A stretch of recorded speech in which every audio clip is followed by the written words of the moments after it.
Grabe guys.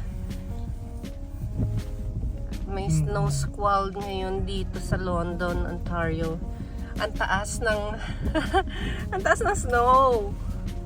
In fairness. May nakalagay dyan na mga advisory kung ilang inches. Oo. Snow. Yeah, kagabi pa naman nagsabi na may snow squall. Kung wala daw pupuntahan o walang gagawin, wag nang lumabas ng bahay. Pero may school pa rin, di ba? Hindi. Wala lang school bus, pero may school pa rin. So, importante ang school dito. Siyempre. Hindi siya sinususpend basta-basta. Ikaw na talaga yung mag-aano kung hindi mo papasukin yung mga bata. Kasi yun din yung ibang way ng parents para makapasok din sila sa work nila eh. Kailangan dalhin sa school yung mga bata. Kesa mag-daycare, di ba? Or wala naman ng daycare basta-basta kapag school age na. So, yeah. Look up. Kagabi pa lang eh, parang 10 p.m. meron na agad advisory na may snowstorm, snow squall. Parang katulad sa ibang part. So, sinusunod talaga. Updated naman yung weather nila dito. Tsaka bigayan lang. Kita nyo kanina may tao na sa daan kasi masyado mataas sa pathwalk yung yung snow. So, ayun, bigayan lang. Kahit mabagal ka dito, di naman nagmamadali sila na naintindihan naman nila na lahat naman pagdating sa snow na ganyan, nagdadahan-dahan dapat kasi yung iba dumudulas. Kaya Katulad pala, kanina. oo. Kaya pala ang mga sasakyan dito matataas. Kasi kailangan 4-wheel drive. Para kapag sa snow, hindi ka basta-basta yun din pala ang reason kaya malalaki yung car nila dito. Mga truck. All-wheel drive dapat siya. Kasi di ba yung mga sedan hindi yata. Daming tao, all-time 4. Look ko, grabe no. Grabe yung snow. December 2. Today is December 2. -2. Tsaka may settings to na kung magdadrive ka sa time map sa snow. So, magandang investment talaga yung snow tire. Lalo na kung magdadrive ka. Mamaya ipa-vlog ko din yung paglalakad ko sa papasok ng work. Kasi nabago na yung oras So, niya. kasi nabago na yung time ko. Kailangan ng mga bata itong sasakyan. Pangsundo sa kanila. Oo. Hindi naman practical kung bibili kang dalawang sasakyan kaagad, diba? Gusto ko nga mag-e-bike ng ganito eh. E-bike. E-bike na may snowflow na. Ayan na, dumating na ata yung snowflow sa atin. Hindi doon pa lang sa may Oo. Ay, oo, yun pa lang sa Goodwill. sa Goodwill. Diba? Madami naman. Ang saya, dapat pala nakabota kapag ganito. Oo, Kasi bota. papasukin ng Yung sasakit nakita nyo, ang taas no? Snow sa taas niya. Hindi na nila tinatanggal. Icing daw yun.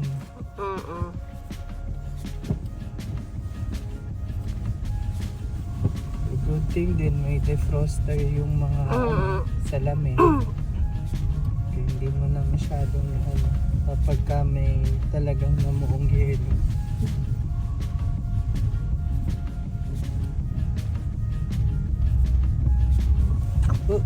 Hindi mo na makita yung daanan kung nasan yung humps. Oo, sabi nga nila, ano daw?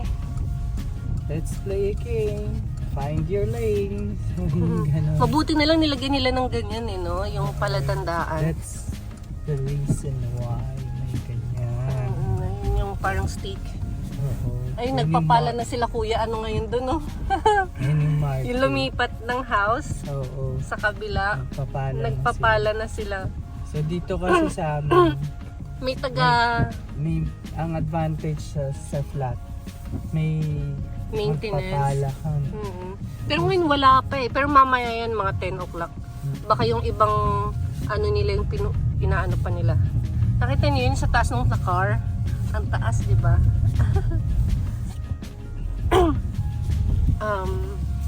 Hindi yata pantay. Mm-mm.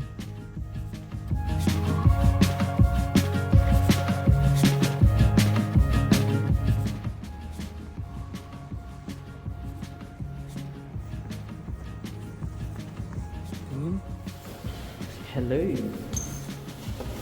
So, ito na. Pasok na tayo ng work. Try muna natin maglakad ngayon.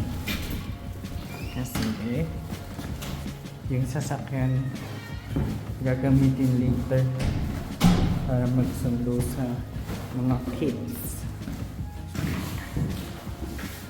Tapos, syempre, tapon basura sa dumpster. So, ayun na. Ito na. Ito na. Tiyang. So, ngayon, update ngayon, may snow squall daw dito sa Ontario. Makita nyo, lalim. May nagpala na dito pero malalim. So, nagbaon ako ng damit para pamalit mamaya sa work. So yun nga, part-time ko nga sa Good Life. So yan, malalim. Yeah. Sige, vlog pa more.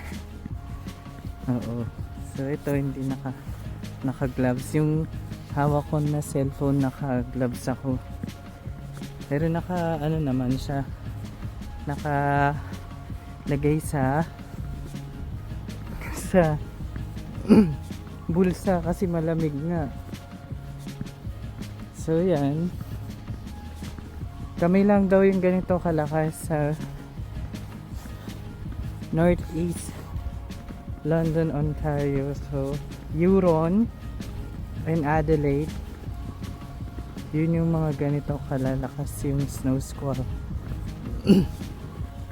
So yung work ko kasi almost pagka walang ganito, walang snow, ang taas na. Tada! Labi natin. Ganun kataas, hindi ko ma-testing. So, ayan. Yan, nakikita niya sa gutter, sa curb na mataas nga siya kasi nag-pile up sa gilid. Ayan, oh. Tada! So yun nga. So yung work ko sa may Oxford and Adelaide. So pag walang snow, walking distance lang, siguro mga 10 to 15 minutes na walk, depende sa traffic lights. Laki ng bag ko kasi madaming gamit. Wait lang, gaganon ko sarili na siya. So yan, saglit pa lang tayo sa labas. Wala pang, ayun, 3 minutes pa lang. Ganito. Just madulas din yan. Yan. So pag ganito, advisable nga na mas mataas yung boots mo kasi nga eventually mababasa din yan. Dapat yung bag mo waterproof, lalo na pagka may mga electronics kang nakalagay, katulad nitong cellphone ko na nakatakip. Hala, antas! Paano tayo tatawid? Hindi pa yan yung tawiran, bawal tumawid sa ganyan. Ayan, madulas nga. Kahit winter boots ka na, madulas. So, kadalasan ginagawa dito, meron nabibili dito yung parang rubber na ina-attach sa mga boots with spikes. Yun. So, ganun. Ang ganda ng house, oh. Diba? Para siyang gingerbread house. So, yan. Medyo lumalakas na. Sabi siguro ng mga dumadaan, anong trip nito? Mag-gym ata. Tapos, mag-gym pa to. May snow nga. Hindi guys. Working tayo dito. So, yun. Hindi pa siya humihinto. Kanina medyo humihina-hina pero babalik din siya. So yan, sa Metro Adelaide. Yeah. Akin ang bag ko, oh. Oh. May boxing gloves din dyan. Just in case. na ano nga. So yun, kwento ko sa inyo dati, nagkaroon na ng ganito. Kasama ko yung anak ko. Tapos wala pa kaming car nun. Sawang-awa talaga ako sa kanya kasi first time niya na-experience to. Sabi niya, Daddy, ayoko na. Sobrang lamig. Actually, -3.2 pa lang yung last na check ko. -3 or -2. Yung last ko na check sa temperature. Pero kanina pa yon 9. So, ngayon is, 1 o'clock na dito. 1 p.m. Ang pasok ko, 2. So, tinatry ko kasi mag-walk lang din. Dahil, baka ito na yung maging usual na gawain ko pag papasok ako ng work sa part-time ko.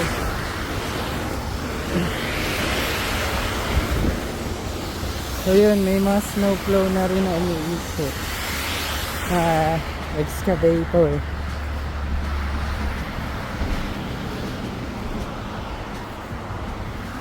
So yun nga. So ayun na nga, nakatawid na tayo.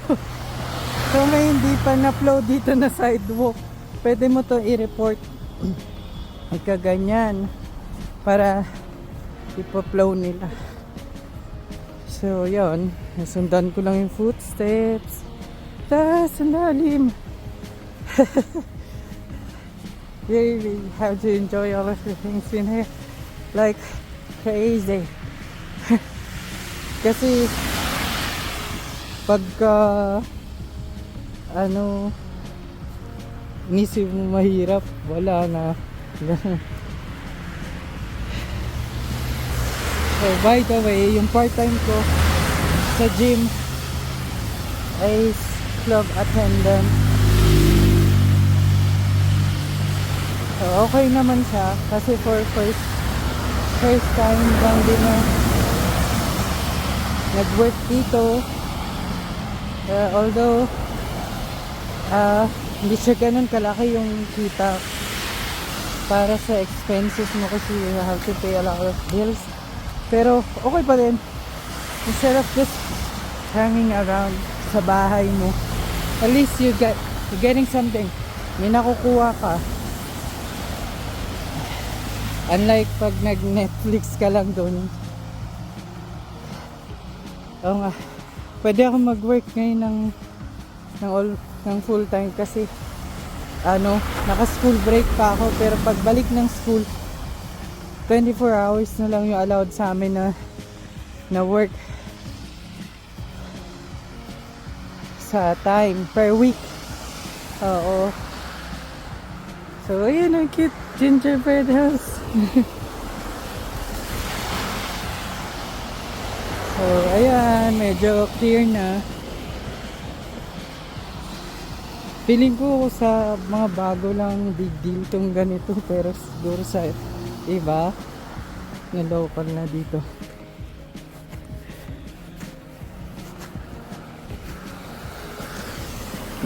Hindi na sa kanila big deal kung ganito. Baka may magtanong ba't hindi ako nag-bus? Malapit lang, no? Pasayang yung miles. Workout din yan. Pampapayat. Wala pa, masarap kumain dito pag nasa loob na ng bahay.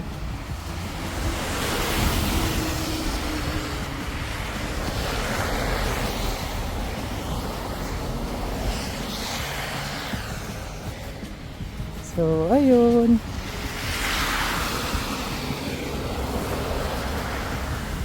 Actually, malapit na tayo sa work ko.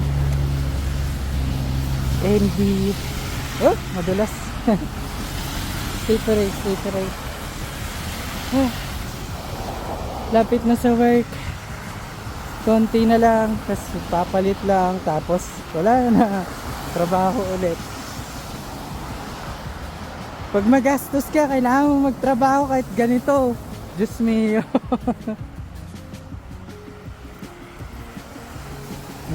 Ganda, oh. Kaka-enjoy lang. At least okay lang maglakad-lakad ng ganito sa tingin ko.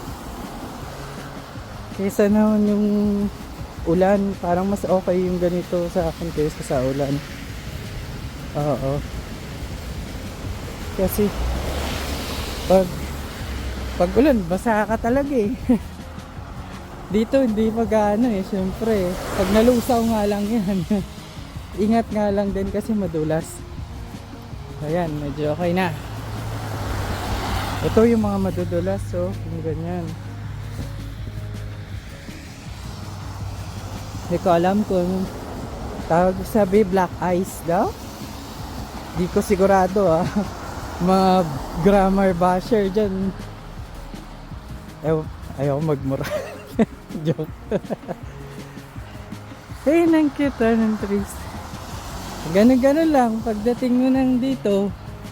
Tapos pag uwi mo ng bahay o kaya pagdating mo ng work, hot chocolate.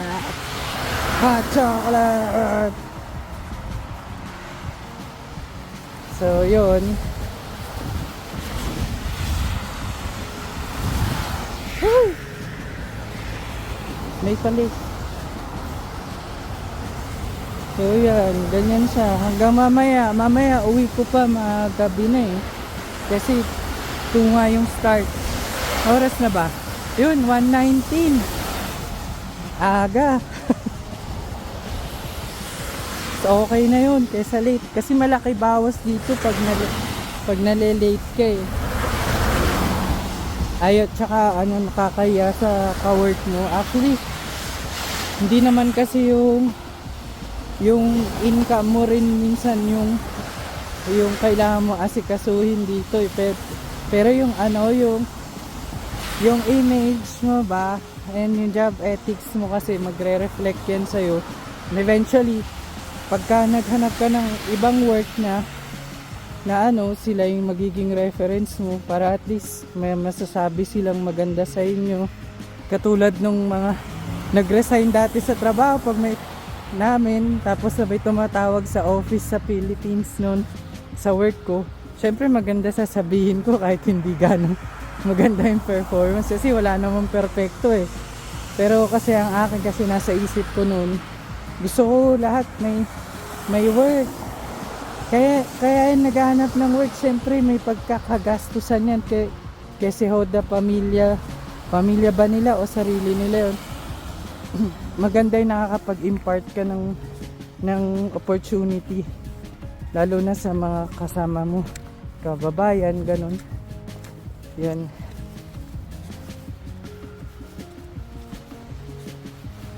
So, yun nga. Hindi pala gaano malamig kasi walang gloves yung kabila akong kamay. Hindi ko siya naipasok. Ayun, tumulsik.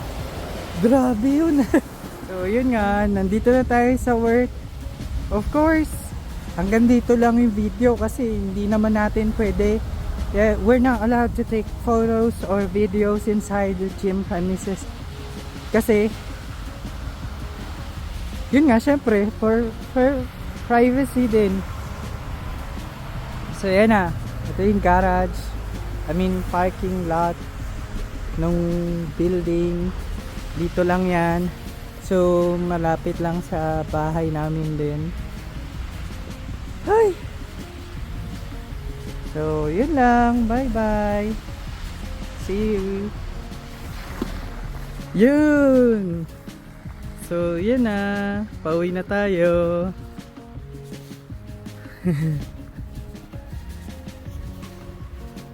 Yay! So, end ng shift na, gabi na. Pero parang maliwanag pag ganitong may snow. Pag gabi.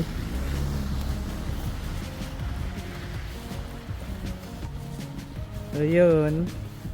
Di na ako nagpalit. Ganon din yun. Diretso, laban.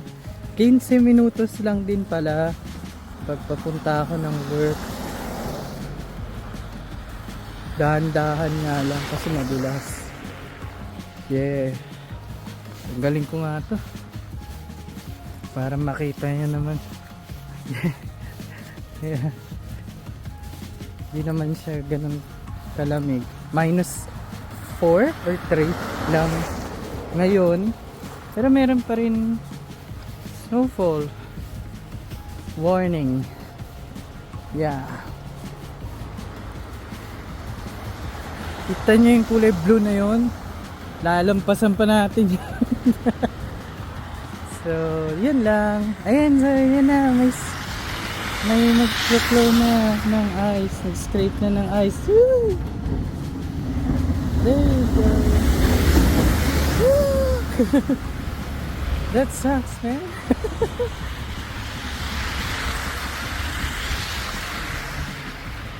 Ito, tignan nyo yung bag ko. Nag-yellow na. O sige, baka mag-yellow pa yung cellphone ko. Tcharam! Bye-bye! Ayun. Kinakalimutan ako i-vlog. Ayan, mataas. Ayan yung poste. O, tignan nyo. Siyempre, na-pile up na dyan yung... Ito yung puno kanina, oh. Oh, yan. Balot na siya ng yellow. Ayan, yan din. Ayun. Ang cute ng mga sasakyan ngayon, para silang mga cake kasi may icing sa ibabaw. Gutom na eh, no? Minsan kasi ano lang ako, pika-pika lang ako pagdating sa work. Kasi although may paid breaks kami, hindi ko na minsan na kukuha kasi madaming ginagawa. Tsaka kailangan magsipag para sa ekonomiya. Nakakaya naman magsisipag ng mga kasama mo, tas ikaw ang tamad mo, diba? So yun. Okay lang sana kung tamad kayo pare-parehas eh. Kung masipag yung mga kasama, nakakaya maging tamad din. Yun. Lapit na tayo. Konti na lang. So yun o, may maliit na excavator din. Snowplow.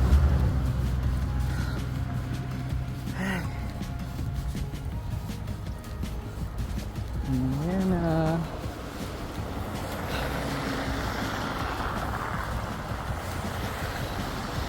So yun, wala masyadong sasakyan na din kasi totoo lang mapauwi na rin siguro yan. O kaya mga noise din yan na papasok sa trabaho, ganun.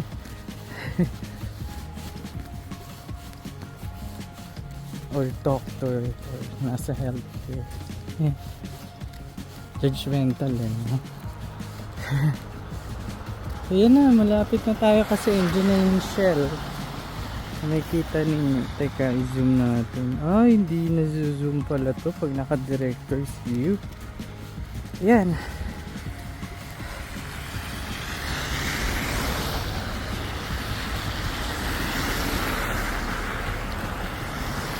Oh, for sale. Oh, for sale. Kasi for sale siya. Bibili natin yun pag na-PR na tayo. Yay! Put yan lang. Tekpu.